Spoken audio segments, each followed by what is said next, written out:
आषाढ़ मास की गुप्त नवरात्रि आ चुकी है।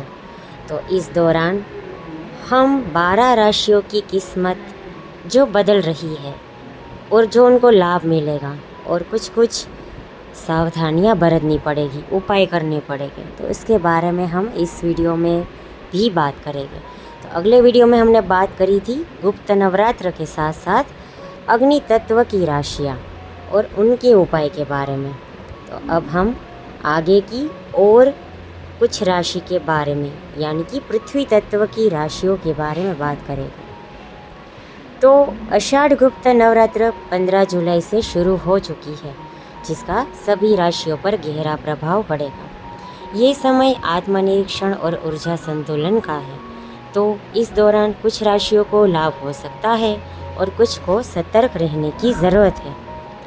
आषाढ़ गुप्त नवरात्र का समय केवल व्रत उपवास का नहीं होता है, बल्कि माता दुर्गा की साधना के लिए भी विशेष माना जाता है।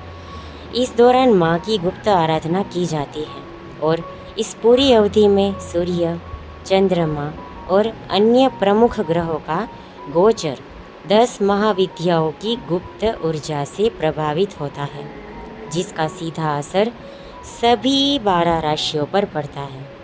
हिंदू धर्म में मुख्य रूप से 4 नवरात्रि तिथियां होती है, जिनमें से 2 ऐसी होती है जिनमें माता का पूजन गुप्त रूप में किया जाता है। यह नवरात्र आषाढ़ और पौष महीने में मनाई जाती है। तो इस साल आषाढ़ महीने की गुप्त नवरात्र का प्रारंभ 15 जुलाई को हो चुका और अभी चल रही है। यह समय आत्मनिरीक्षण और हमारी व्यक्तिगत ऊर्जा को संतुलित करने का समय है। जहाँ कुछ राशियों के लिए ये समय भाग्य के द्वार खोलने वाला होता है, वहीं पे कुछ राशियों को मानसिक और आर्थिक मोर्चे पर सचेत रहने की आवश्यकता है। तो आइए यहाँ जानें इन सभी राशियों के भविष्य और उपाय के बारे में। तो पिछले वीडियो में हम बात कर चुके हैं अग्नि तत्व की राशियाँ मेष, सिंह और धनु के बारे में, लेकिन इस वीडियो में हम बात करेंगे पृथ्वी तत्व की राशियाँ। तो आइए देखते हैं कि पृथ्वी तत्व की राशियों में कौन कौन सी राशियाँ सम्मिलित हैं। पृथ्वी तत्व की राशियों में वृषभ, कन्या और मकर राशियाँ सम्मिलित हैं। तो आइए बात करते हैं कि इन पृथ्वी तत्व की राशियाँ वृषभ, कन्या और मकर, इन तीनों राशियों के भक्तों को क्या क्या करना चाहिए और क्या बातें बताई गई हैं। वृषभ, कन्या और मकर राशि को पृथ्वी तत्व की राशि कहा जाता है और गुप्त नवरात्र के दौरान इन राशियों के जातकों को आर्थिक स्थिरता और भूमि भवन के मामलों में विशेष लाभ होने के योग बनेंगे।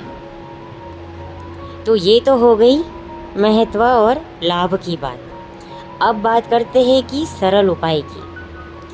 अगर कुछ अड़चनें भी आ रही है तो आप सरल उपाय क्या कर सकते हो।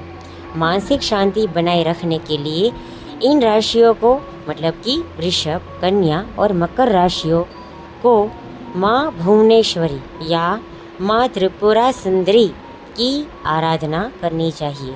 ये दोनों देवियाँ हमारी 10 महाविद्याओं में से एक है और गुप्त नवरात्रि में इनका विशेषकर महत्व है। तो याद रखिए, पृथ्वी तत्व वाली राशियों वाले लोग, वृषभ, कन्या और मकर वाले लोग, कि आपको माँ भुवनेश्वरी और माँ त्रिपुरा सुंदरी की आराधना करनी है।